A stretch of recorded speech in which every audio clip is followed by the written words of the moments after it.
Welcome to the Living Proof Recovery Podcast. We're your host. I'm Evan. This is Brian. What's up, guys? We're going to do a special episode today. As Brian here is going to be celebrating 5 years of sobriety tomorrow. So just kind of getting a little bit of how it's been over the last 5 years. So we don't have to dive deep into what it was like, because we have touched on that throughout the episodes. So I was starting off, I'll just say, I still remember when we first met, and that was shortly after Mother's Day 2021. I was like a couple weeks sober. Oh, so that's why you were asking me when. Right. Okay. So I was a couple weeks sober. You were a couple months sober at the time. Maybe. It was like I was fresh out of treatment. So yeah, it wasn't long. It wasn't much longer. Month and a half, 2 months, something like that. Yeah, maybe. Something like that. So I remember that, and I just that brief interaction we had for, I don't know, what was it, maybe 30, 45 minutes before a meeting started. There was something about you then that caught my attention. We sat out there. We didn't know each other, but we bullshitted around and cut up. And then, time goes on and we don't see each other until I ended up washing up back into treatment again. Right. So, I know your story's powerful and you help a lot of people, and I'm definitely one of them that you've helped along this 5 years of your journey. So I'm always grateful for you and our friendship. So starting out with this, just kind of touch, I guess, a little bit on what the end was like. Okay. So, 5 years, I was telling, who was I talking to? This kid I've been kind of working with at the gym. I was talking to him about it because his parents are both in the program. That's how I got to know him. And I was talking to him about it. I was like, yeah, man. I asked him what he was doing over the weekend. And he's like, what are you doing? I was like, well, I have 5 years sobriety. And I started thinking about it. And I was like, man, some days it feels like I've been sober for 35 years.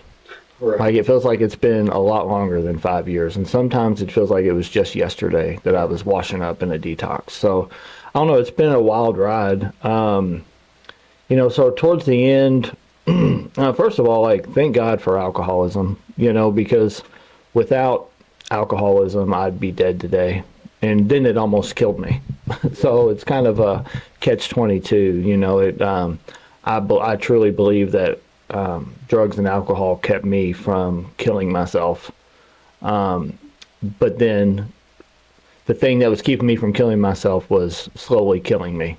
And it, started to, that process started to speed up, So the thing that was saving my life and keeping me alive was killing me.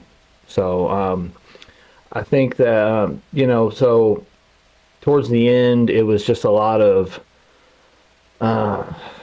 just waking up every day thinking I gotta do this again.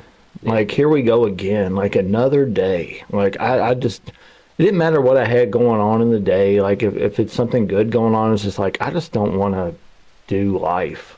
I just got to the point where it was, I was just a slave, basically, is what it was as a first thought, wake up in the morning, I got to put something either in my mouth or up my nose. Mm-hmm. It's got to, I've got to swallow alcohol or I've got to snort something. Immediately. I would wake up in the middle of the night and snort something and go back to bed.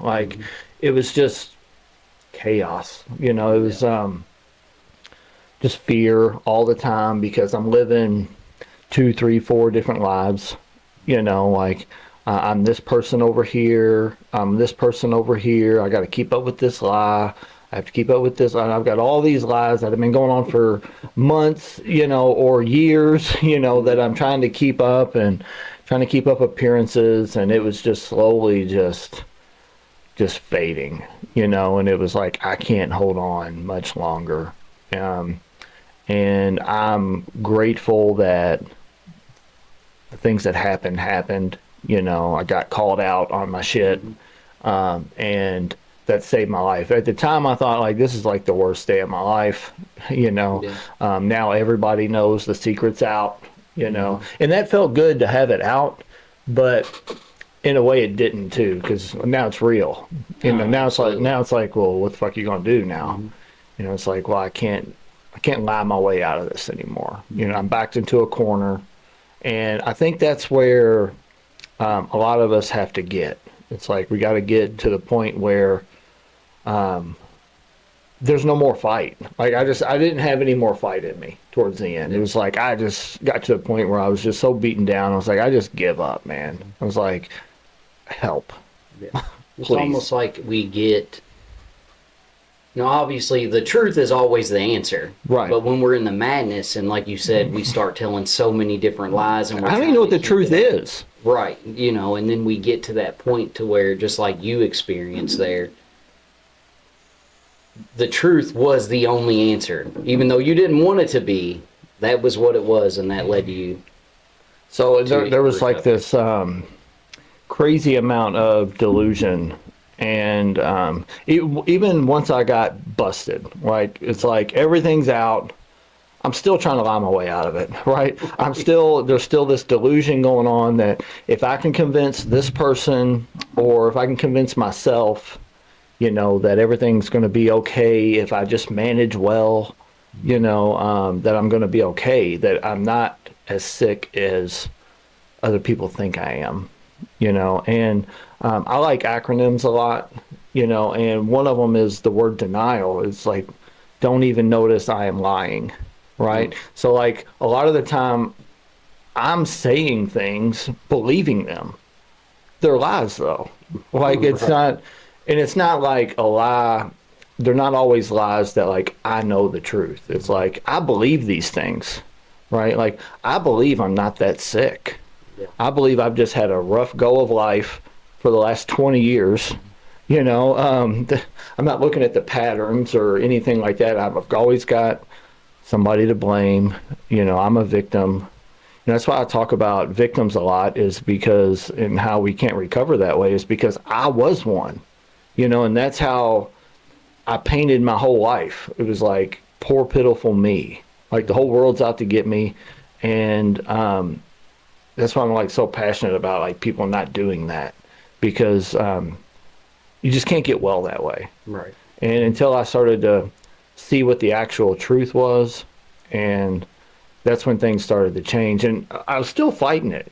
I was kind of middle of the road, kind of half, 1 foot in, 1 foot out, like, okay, like what you're saying makes sense logically, but you don't know me. Like I'm different. That's kind of what I thought, is like, you don't live up here, and you don't have like feel the way I do inside. I'm talking about people talking to me telling me to get help, and that aren't like us. I'm like, you don't get it. Like you just don't get it. And my wife told me one time, this was before I got sober. It was a while back, but she just looked me right in the face. She said, "Brian, it's time to grow up."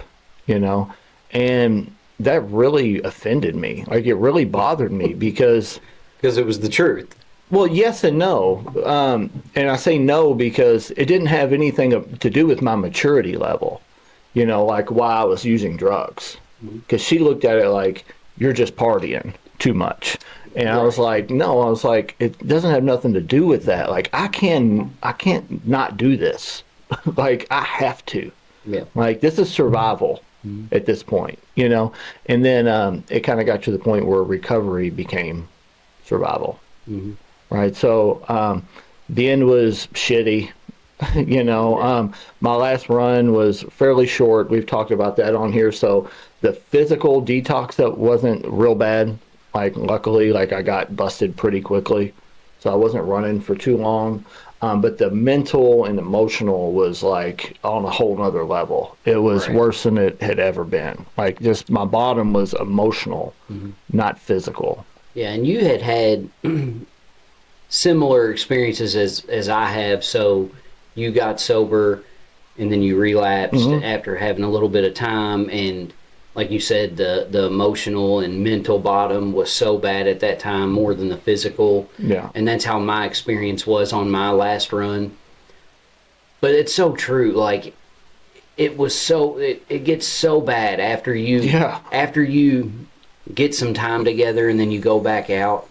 You know, the mental and emotional bottom, it happens so much faster, and it takes you down mentally so much quicker. So I get that side of it, what you're saying. I know exactly what you mean.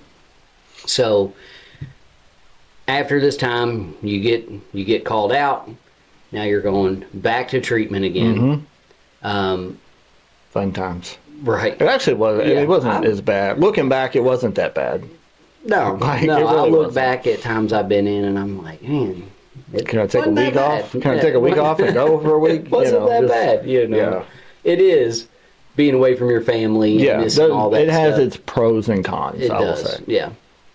sure. So you go back into treatment at Robert Alexander Center. Mm-hmm. What was your experience there? Like, we've talked about it a little bit here and there.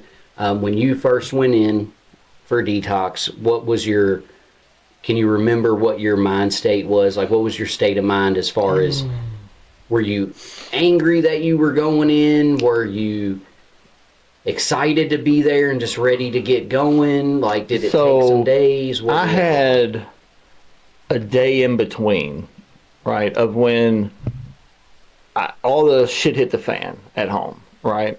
And then I called my sponsor later on that day, and who I hadn't been in touch with in a while, right? Told him I had a relapse, and he was just basically like, duh.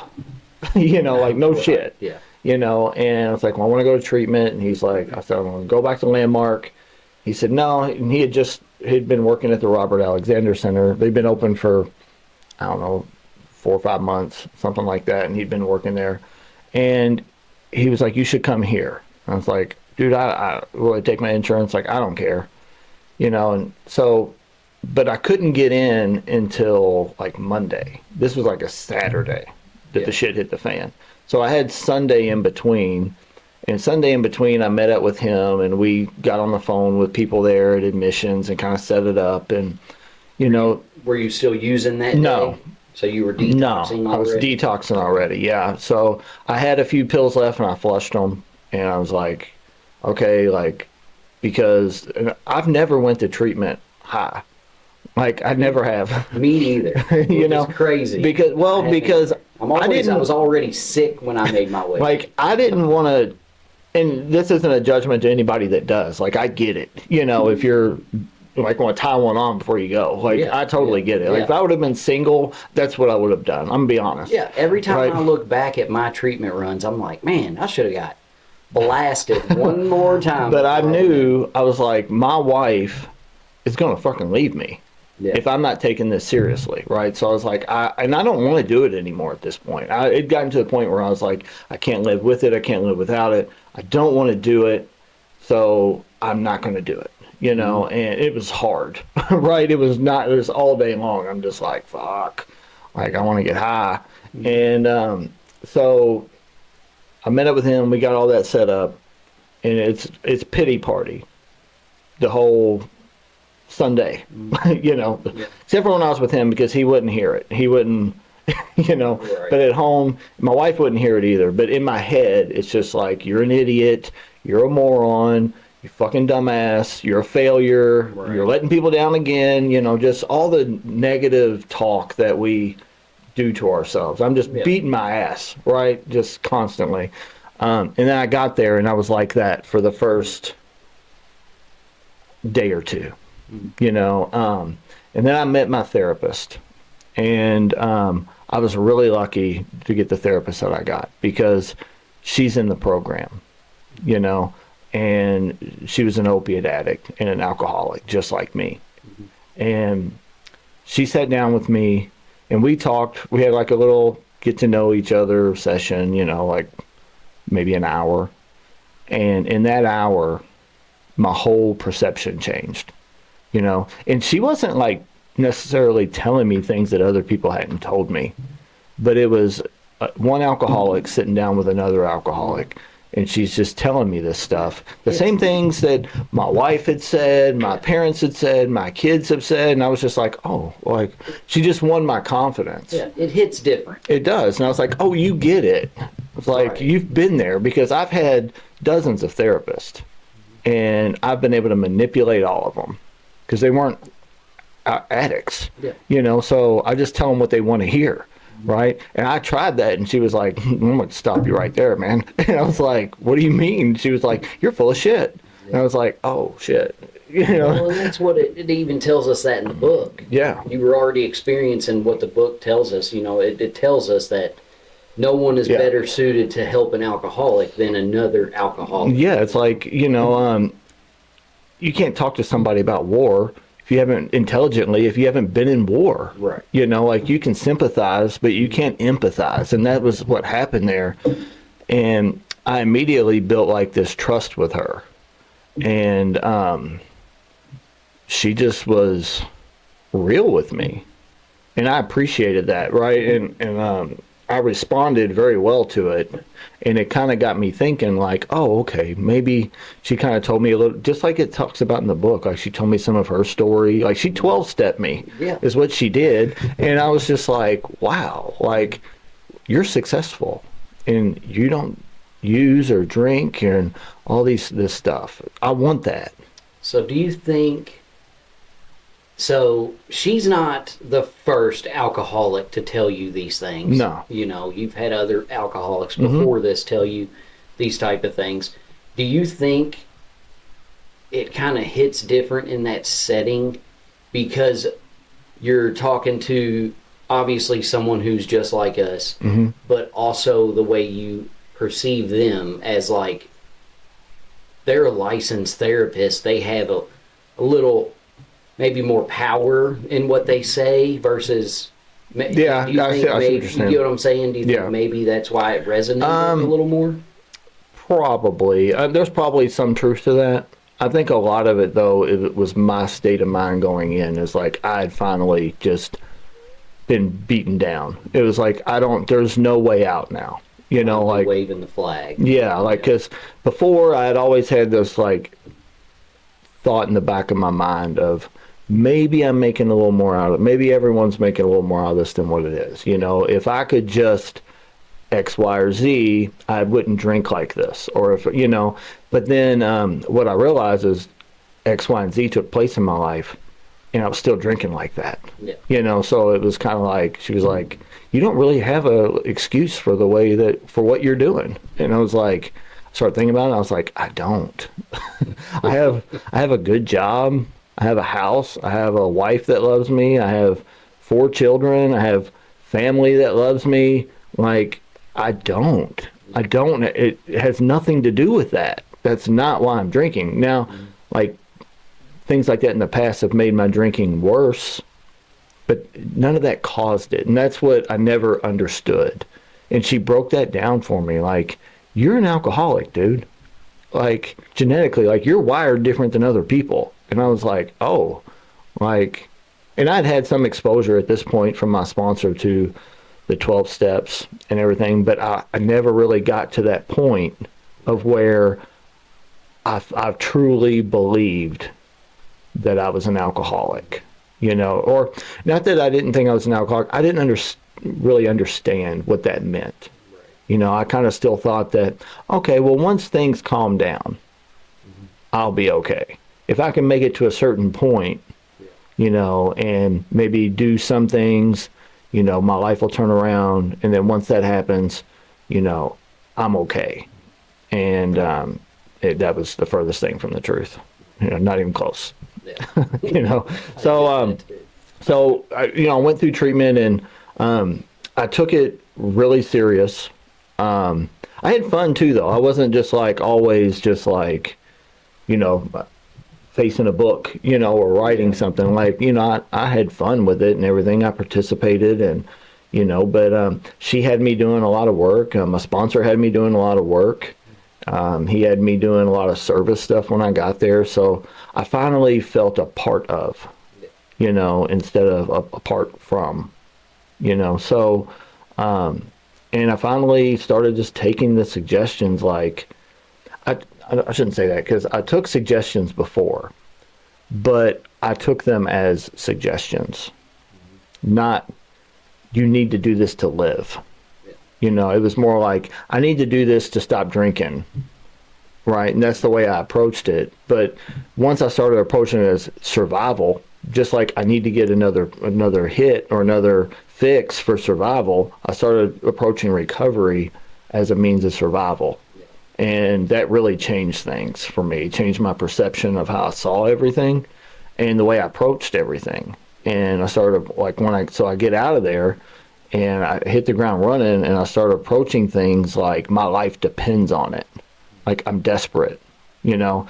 And I tell guys all the time, guys that I've sponsored, they say, well, how do I know, right, if this guy really wants it? If he's really, I'm like, well, you'll know, you know, like you'll know, like if he's really desperate, you'll have to beat him away with a stick. Like he won't leave you alone. Yeah. You know, he'll want to know, like, what do I do now? What's next? What's next? Let's go.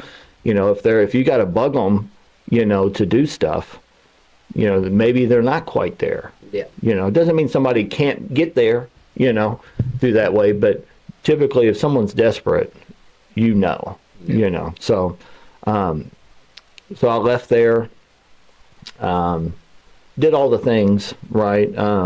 But I did all the things that I did previously. But the difference is I had a different mindset about doing them, and I kept doing them. And I didn't it wasn't like, I wasn't looking for the finish line. Yeah. Because that's kind of what I did the previous time was I just got to get here. If I get here, I'm all right. And I'm okay with just being all right. And that was kind of my mindset. But I didn't realize that being all right's not good enough. You know, there's no middle of the road here. It's either you're either in recovery or you're not. Yeah. And I failed to see that the first time. Right. Or the previous time. So what did that, let's talk about, so you went into treatment, completed the treatment program, you get out. I know you did some IOP. So let's talk about that was a joke. Right. So what did that first year or so look like as far as did you have like structure still? Did you have a set plan, a set amount of meetings, certain things? Did you have a schedule that you stuck to early on, or did you just automatically kind of roll out? Yes and no. It was like it wasn't like a structured schedule, but it was like there are certain things that I do every week, and it might not always be the same day, you know, but I'm doing certain things. You know, I'm going back to the Robert Alexander Center for men's groups there. You know, I'm meeting with my sponsor. We're doing stuff together. We're going to meetings. We had meetings that we attended together. Just different service things, you know, like they would pop up. Like Josh would be like, I'm going to speak here. You're coming with me. I'm like, okay, like get in the car. Yeah. Like, all right. It wasn't like, hey, do you want to come do this with me? It was like, get in the car. We're going. Right. And it's like, okay, you know. So you had some other men holding you accountable. For sure. For sure. Yeah. And he had other sponsees at that time that had just recently gotten sober, and I was like helping these guys, you know, helping them get like reading the book with them and stuff like that. And, you know, I thought like, I don't know anything about this shit really, you know, yeah, but I knew more than they did. So I was helping them, you know, and that helped me. Yeah. You know, so I was going to meetings. I've never been the type of guy to go to a meeting every single day. That's just not my story. It's not my experience. But I did go to meetings. Right. You know, I would go to several a week. You know, would fit. You know, like I said, I've got 4 kids. I had a full-time job. I was in IOP. You know, while I was in IOP, I wasn't working. But you know, there was other things to do. And, you know, my sponsor told me, he was like, I'm not concerned about you going to a meeting so much. He was like, they have plenty of people in those meetings. What we need to do, we need to go out to other places and help people. You know, like that's where we're needed. Yeah. You know, let's go back to these treatment centers and try to help some people and stuff like that. So, did a lot of that. The first year, there were some tough times, you know, but it wasn't like I went through some personal stuff with one of my kids early on. That was tough.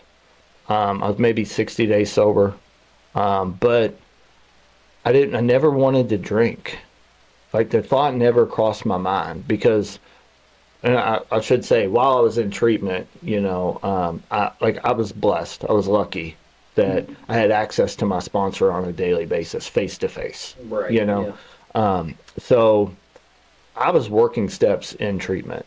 You know, so I had a 4-step completed by the time I left treatment. You know, so a day or two out of treatment, I'm doing a 5th step.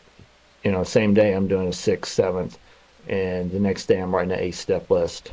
You know, and then within a week of being out of treatment, I'm making an amend. You know, so I'm moving. Like it's like because the last time I kind of drug it out a little bit, and what I found out, and I was talking to my sponsor about this the other day, is that, and we've talked about this, these windows of opportunity. Oh yeah. Right, like. My window typically in the past has been 3 weeks to 3 months. Somewhere in there is when Brian gets irritable, restless, and discontent, and I drink, right? Or I use. So it was like, dude, like it's coming, you know, and he told me that. He's like, if you don't get this stuff done, he's like, that's coming back. You know, so I was like, okay, well, I don't want that to come back. So like I said earlier, you know, I was desperate.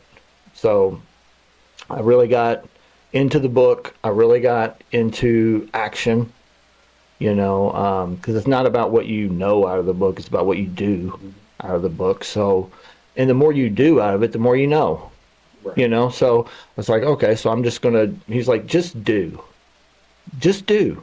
you know, like you don't need to know why. You don't need to know how, just do, right? He's like, we're going to just throw you in the deep end, see if you can swim. He's like, God will take care of you. He'll get you where you need to go. You know, I was like, okay, like, it's just, I was moldable Yeah. at that point, you know, because before I wasn't quite, I was like some of that dried out Play-Doh you can't like do, you know, but now I'm like just mold. I'm like, okay, wherever you want me to go, that's where I'm going. I'll do whatever you tell me to do. And so that's what I did, man. And like that first year, you know, the first year was, I can't say it was easy, but the only reason it was hard is because life's hard. It's not because I was newly sober. It's just, life is just hard. Yeah. You know, like things happen. I changed jobs. You know, they say you can't make any major decisions in the first year. That's bullshit. I'm going to call bullshit on that right now. Like that's, it's like trying to baby somebody. Yeah. You know, like I changed jobs, you know, in the first 6 months. I mean, when people say that, it drives me nuts. Yeah. You know, because like, have you read the 3rd step? Yeah. Pretty big decision. I mean, I believe that, you know, early on making decisions, like it's your life, it's things you need to do for your life to better yourself. But, you know, it's definitely good to run it by some, like, for sure. you know, run it by your For sponsor sure. or somebody. Well, but, yeah. Like, you don't know, make don't- decisions based on emotion. Yeah, absolutely. Right. But when it comes to making big decisions in the first year, like, I don't agree with that either. Like, you Yeah. can do that. Yeah. Like, I would never tell one of my sponsees who are looking to change careers or Right. purchase a house Yeah, or it's whatever like, they're doing. why I are would you never wanting tell to them, "Well, change?" let's not do that until you're a year sober. Like, I wouldn't. Yeah, because I would when the never clock tell them. strikes midnight on that 365th day, now you're ready. Right. You know, it's like, Yeah. well, what are your intentions? Like, why are you doing this? You know, so, and that was kind of, but I didn't make any major decisions without talking to people. Yeah. You know, like, but the book tells us decisions are going to have to be made. You know, the 3rd step's a pretty big decision. Yeah. You know, so, I mean, only giving up, you know, direction of my life, that's a pretty big one. Right. You know, so, but no, I don't know, I lost track of where we were at. So the first year, right? I mean, they've all kind of been the same, really. Like, all 5 years, like, I mean, they're different, but they're the same. Like, because life changes. Yeah. You know, the same challenges are there, or I shouldn't say the same ones, but I should just say challenges are Yeah. there. You know, so, and it's just life. Like, that's just all it is. It's just life. You know, but I can handle. So because I got through the work quickly and I did it thoroughly, I've always been able to handle things that come, like with some dignity and some grace, instead of crumbling like a deck of cards and going to drink like I used to. Like, that used to be what would happen. Like, something bad would happen. Like, I woke up today. You know, like, that's all that had to happen. You know, or, you know, somebody at work pissed me off or something. It was like, oh, this ain't worth it. This sobriety sucks. You know, I got, fuck this. You know, I'm going to eventually relapse anyways. I might as well do it now. You know, so, but then that just slowly changed. And it was, I say slowly, but it was pretty quick, you know, but I made progress in that direction, I guess I should say. You know, and it was just like, just woke up one day and it was like, oh, that's not a thing anymore. Like, and that's a powerful thing to share with people, is that happens as a result of doing the work, right? It's cause and effect. If I do this, this happens, right? If I use drugs, this happens. If I take action and if I stay in all 3 parts of the program, right, then this happens. Or if I work the steps, this happens, right? So that's kind of the way I look at things, like through like cause and effect. Like, if I do this, then this is going to happen. So that's what I want. So I'm going to keep doing that. And it's worked for 5 years. You know, nothing's changed as far as that goes, right? It's like, I keep doing the same things, you know, to an extent.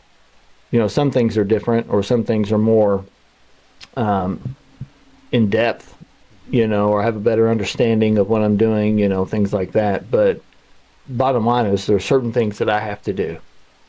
And if I do those things, then I get to stay like where I'm at, or I get to grow, you know, and that obsession stays away, you know. So it's kind of in a nutshell like what it's been like. Now, there's been a lot of cool things that have happened along the way. You know, I've met a lot of really cool people. Like, I actually have friends today. Like, I had friends before, but there was maybe from their standpoint, you know, like, they were friends to me, right? But I don't know if I was really friends to them, you know. No, I get that. Everything was like transactional.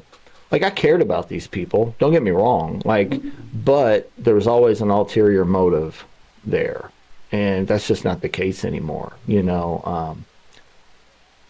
We have choices today, and one of the choices, there's some choices I have and some I don't.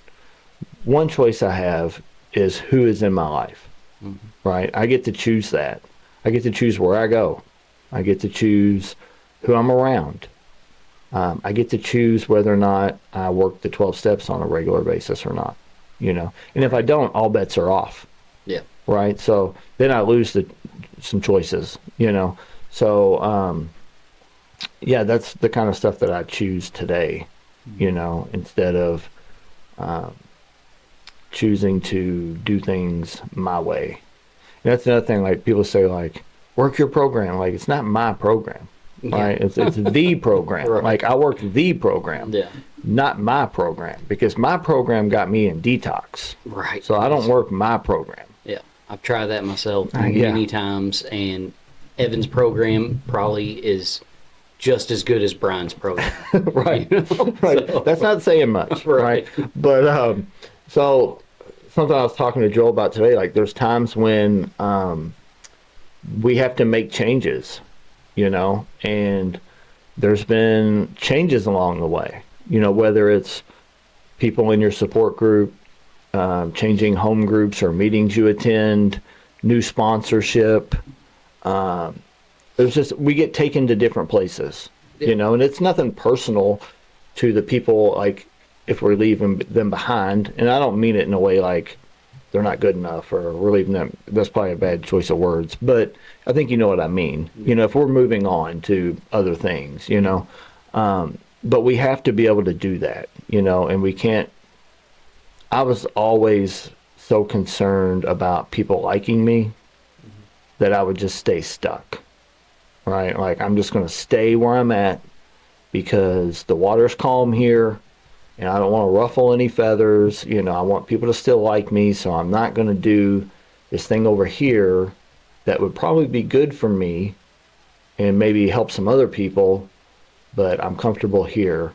So, you know, and, you know, we've had to make, you and I both have had to make a lot of changes, you know, and that's okay, right? Like, I don't want to stay. So I think early on, I was just happy with not drinking, right? Yeah. And I was just happy with my wife not wanting to leave me, you know, and just, for lack of a better term, settling, you know, and I refuse to settle today. You know, I've had more jobs in sobriety than I had my entire life. You know, like, and it's like, man, you're working somewhere else again? And it's like, well, yeah, like, I mean, but I held in an active addiction, which is kind of weird. I held one job for 15 years and another one for 8. Most people are getting fired from jobs, you know, but it's kind of been the opposite for me. As I've gotten sober, I'm like, I don't want to settle. I'm like, I can do more. I can do better. You know, I can improve. Like, I want to improve, you know, so I'm looking all the time for ways to improve, whether it's where I'm currently working, you know, in the structure there, or I'm just always trying to improve myself because I just refuse to settle, right? Because, and I look at my recovery that way. Like, I refuse to just settle for the bare minimum, right? Because that's all I've ever done in my life is the bare minimum. Enough to get by, enough to just not drown. Yeah. Right? And life's too short for that, man. Like, I don't want to live like that. You know, I just don't. I choose not to. Yep. You know, so I don't know. I don't know where I was going with that. Right. But so, you know, you kind of touched, and you know, for the last 5 years, you've made it a point, as far as your recovery goes, to continue doing the same things, helping other men and giving back, which obviously that's the 12th step, you know, so you've continued to work that 12th step and practice these principles. And I know I've talked about it before. At some point, like for me, obviously I still keep pushing for me because I don't want to go back. I don't want to live that lifestyle anymore. So, but also the way I look at it now is I owe it to other people to keep going. So does that ever cross your mind? Do you have, you know, I owe it to so many people to see the best version of me. The way I approach it is, this is my job, right? This isn't what I do for money. What I do for money is what we do Monday through Friday at our employer. Right. But this is my job, right? Like, so that's the way I see it, is I have a job to do.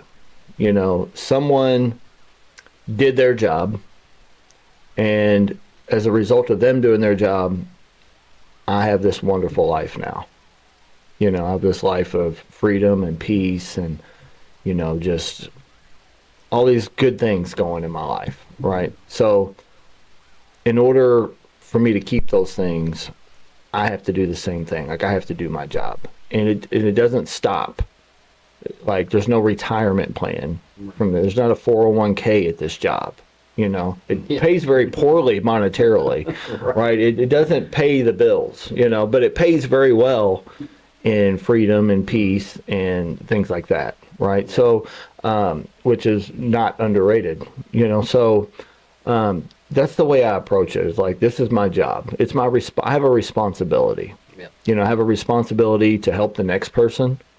And we're not in the results business, right? We're in the business of showing up, you know. So I can't make someone else get sober, but it is my responsibility to be there with a handout if they do need help, to show them the way, because there's a lot of things in this world that I don't know, that I'm not very knowledgeable on, a lot. But there's a couple things that I do know, and one is I know how to get sober, and I know how to stay sober, and it's from that book. Like, I know that that's proven, and it works. And I know how to relay what's in the book to another person. And I know how to connect with another person that is like me, just like that therapist did with me, just like my first sponsor did with me, just like you did with me, just like everyone I've come in contact with in the fellowship has done with me, right? So I can't be selfish and just take everything that I've gotten and go, okay, guys, I'm good now, and go home, and just say, to hell with everybody else. I've sponsored, and I'm glad you brought that up, because sponsorship has played the biggest role, other than God, my higher power.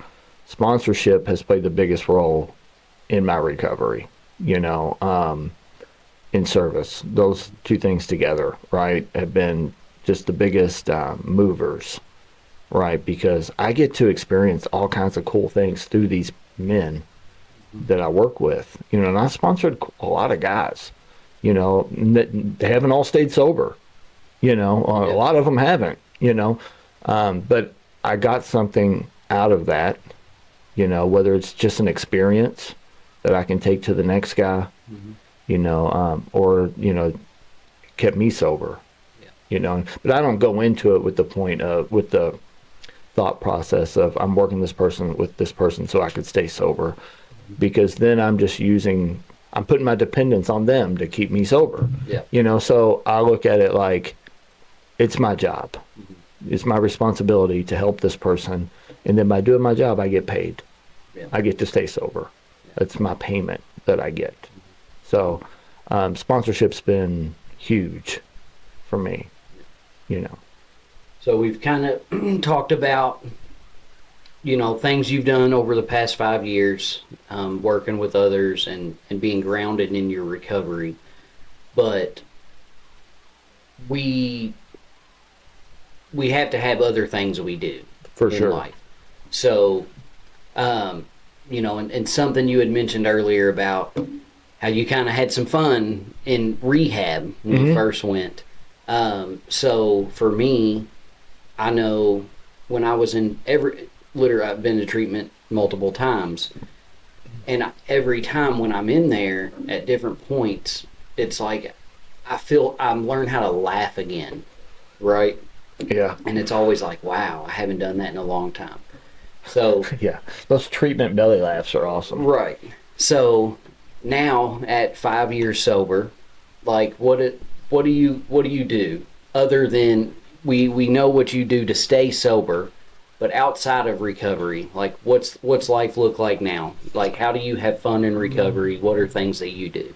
Well, I get to today, number one is like I get to be a part of my family, and that's really important to me, right? Because before I was around, but I wasn't there.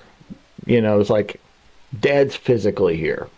Right, but I wasn't emotionally available. I wasn't. We weren't doing things together. It was like I was separate. I was isolated from my family, but I was still in the same house. Yeah. So now we do. My kids have been coming. My kids are all grown except for my daughter, who is going to be 14 this month, which is just insane to me. Yeah. But all the kids have. Some of them have moved out and things like that and bought houses or apartments, but they've been coming over on Saturday nights, and we've been having like family game nights. And dude, I just have a blast, because we're not all adults, but we're kind of all adults. So like, it's like adult fun. Yeah. Like it gets a little raunchy and the games we play, but it's fun. Like I actually get to have fun, and I'm not preoccupied, because that was the way it always was. No matter what I was doing, my mind is somewhere else. Yeah. You know, I'd be sitting there, even if I'm watching like a Kentucky basketball game, it's halftime and I have no idea what the score is because all I can think about is how am I going to sneak downstairs to snort another pill without somebody knowing, you know, or how am I going to go sneak some more vodka into this Red Bull? Like, how am I going to do this, you know? And so there's that, right? Like I've gotten really into physical fitness, like you know, things like that. I do a lot of stuff with that. I started playing pickleball recently with Ashley, you know, like something we could do together. Yeah. You know, I got really into golf for like 3 years. You know, I haven't played much in the last couple of years, but I got really into that. Like I just started doing things that I wasn't really able to do or didn't have the time or the money to do before because you know what comes first. Yeah. You know, so golf isn't cheap, you know, so it's like, go play around in golf. Yeah, I can drink while I'm playing golf, but or I could go buy X amount more pills. Like, so I'm going to do that, right? So just doing things that I always like to do, but I just drugs and alcohol separated me from doing those things, you know.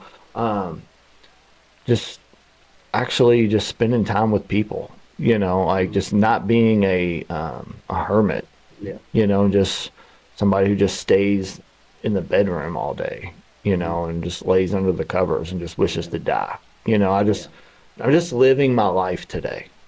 And that in itself is a cool thing.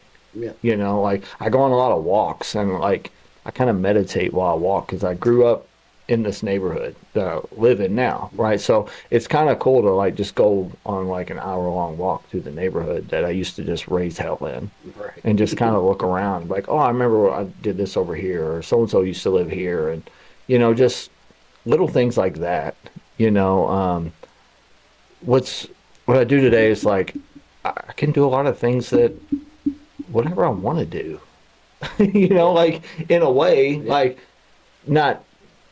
You can go wherever you want to go. Yeah, And do whatever like you I want could, to do. yeah, like that's just a really cool thing. It's like I don't have to worry about, oh my God, like I can't go there. You know, like a couple weekends ago, I think it was 2 weeks ago, my nephew had a birthday party, and it was at Roosters, right? So we go there, and everybody's drinking. You know, there's a bunch of ball games on, and it's a crazy atmosphere in there, and all this stuff's going on. I'm just like, this is just really cool. You know, like just hanging out. I'm just eating chicken wings. Like I'm doing the same stuff I would do before. I'm just not drinking.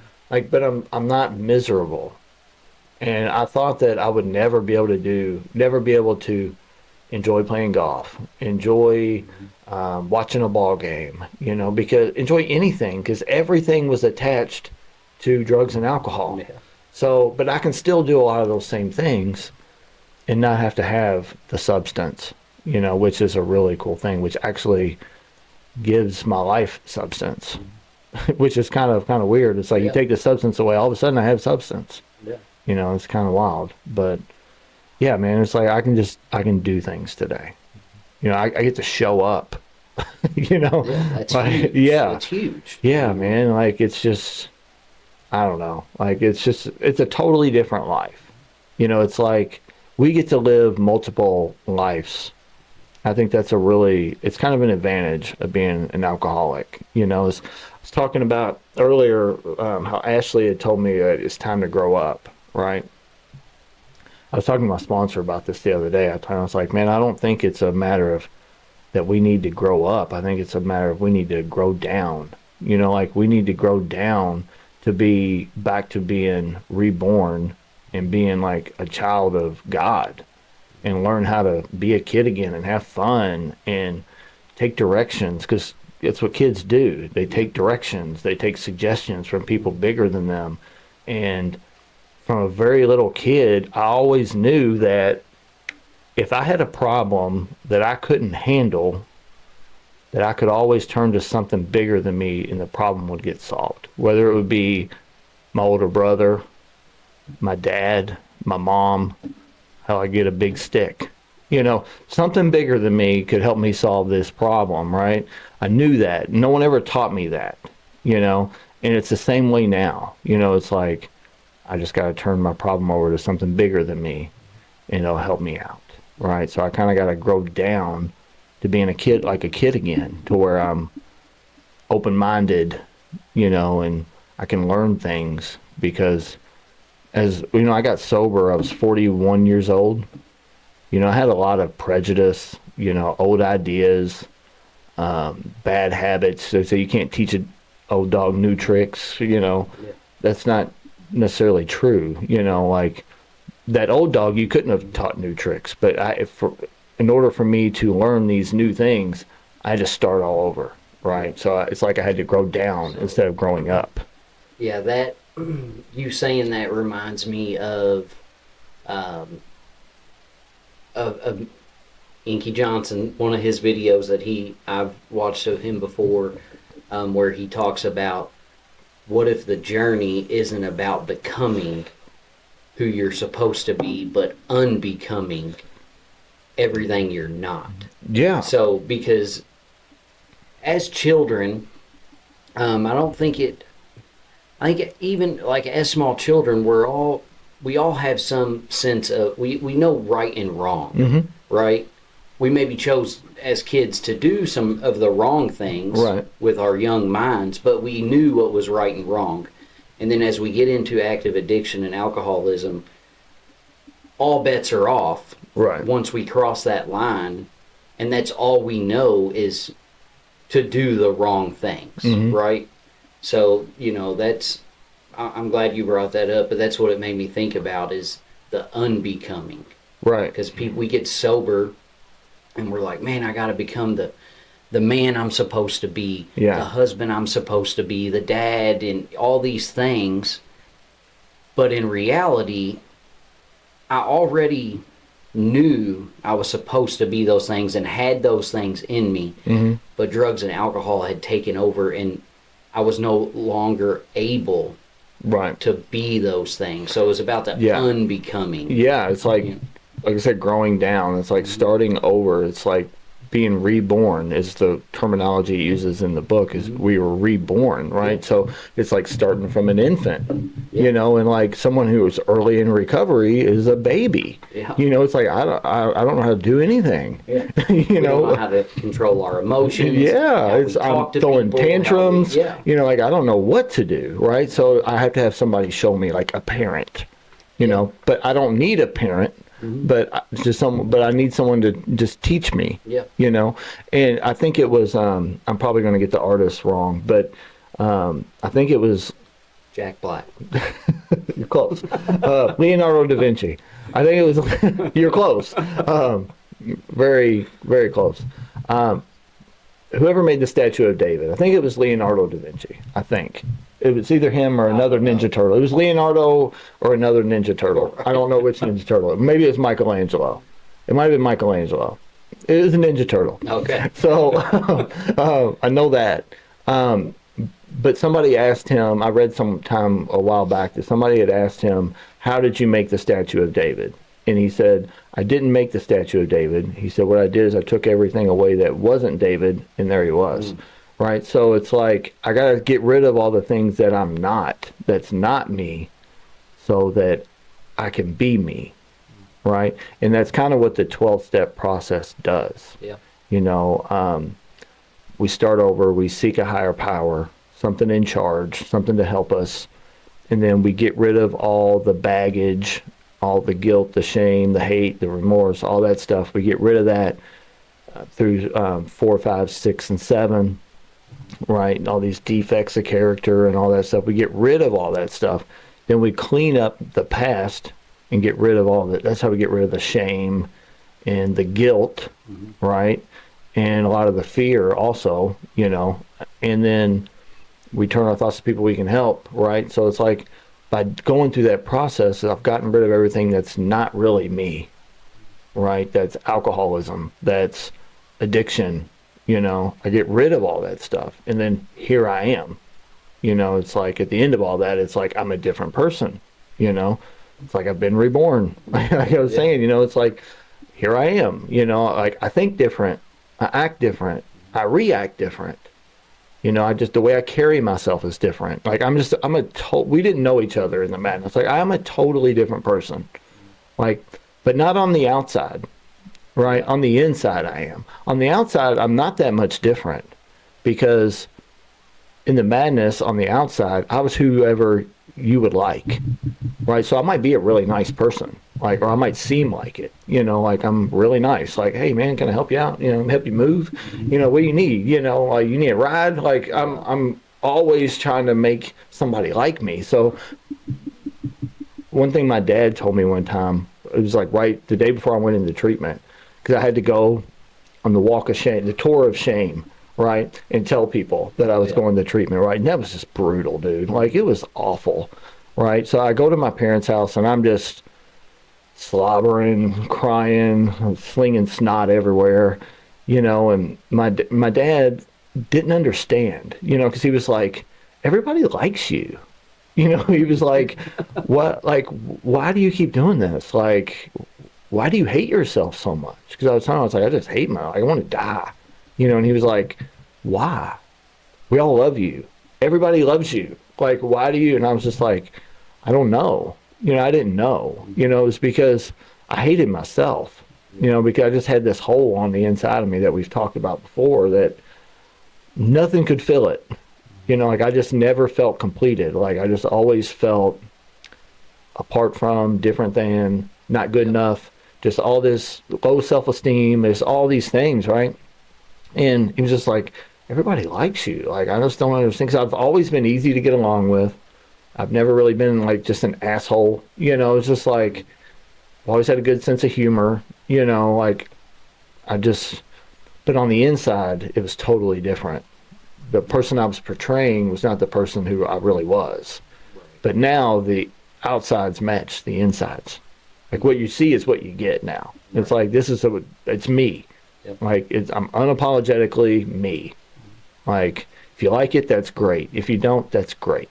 You know, it's like, let's just roll with it. Like it's okay. Like I would prefer everyone to like me. I'm just being honest. But if they don't, I'm okay. Yeah. You know, so that's kind of where things are at today. And it's a good place to be. You know, I'm not so preoccupied with what other people think. You know, it's like, because it doesn't matter what other people think. It really doesn't. You know, once I kind of learned that I can't let other people dictate how I feel, you know, because that's not what my worth is tied to. And that was something that, I'm just thinking about all this stuff is just bringing memories back, right? Like, I remember my wife's driving me to treatment. We're on our way to treatment. And I'm on the pity bus, man. Like I'm driving. Everyone else buckle up because I'm driving. Like I'm in the passenger seat, but I'm driving the pity bus on the way to treatment. Right? I'm over there just crying in the driver's seat. Like I can't believe you're still married to me.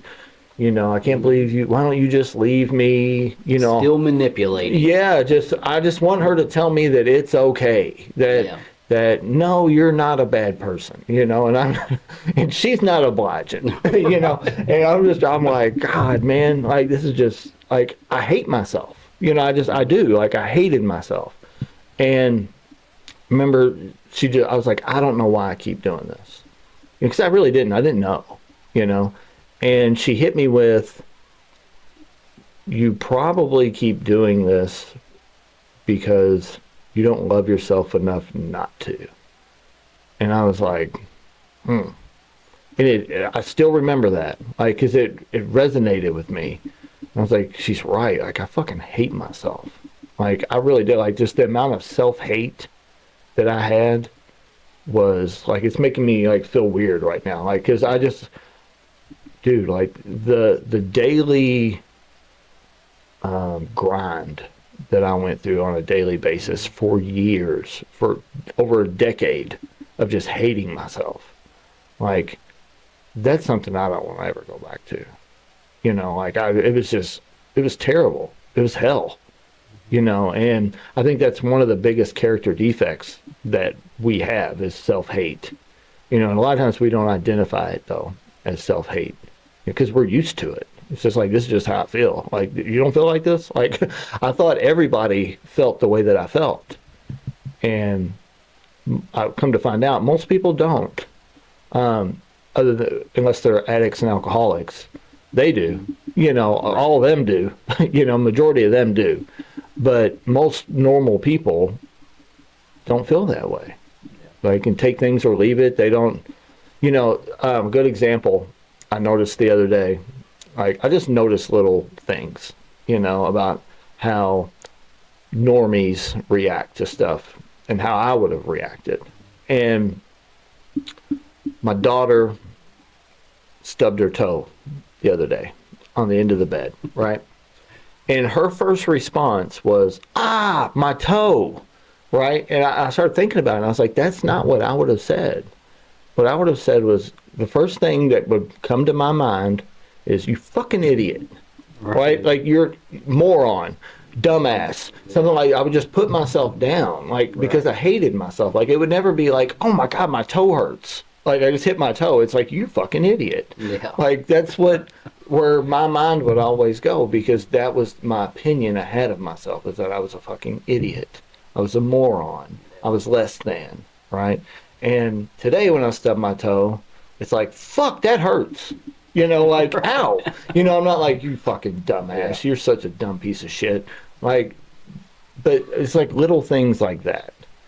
You know, if you look back on them, of how you talk to yourself. Like, if you, like, a fun little thing to do is to just, like, for a day, just take a day and just count up the times that you talk badly to yourself, right?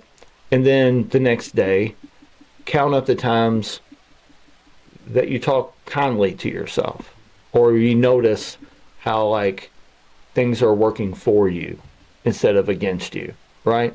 And it's a really good, like, barometer to see, like, where you're at with yourself and your spirit, because, or I'm sorry, like, your perception, the way you look at things, because I used to look at everything as bad. Everything's bad, you know, like, so I'm a pessimist, right? Or I'm cynical. And then now it's more like, oh, I see that little God shot. Ooh, that's cool. Like, yeah, that sucked, but but, you know, like, you can take it for what it is. It's not like my identity isn't attached to that, you know. So it's something that I try to do now. I kind of try to see the good in the day.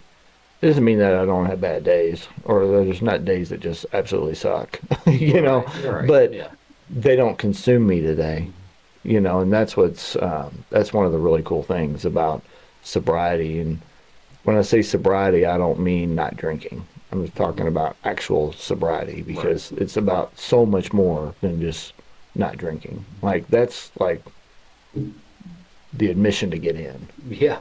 You know, like, that's the bare minimum, is don't drink or don't use, you know. But the other stuff is where the reason why we do the things that we do, you know. Absolutely. So, yeah, I mean. All right, man. Well, I mean, that was great. I'm glad we did this, and, you know, I love you. I love you too, buddy. Congratulations on 5 years. That's good shit. I can't. It's wild. We've been through a lot together over the last 5 years. For sure. You know, and I'm always grateful for you.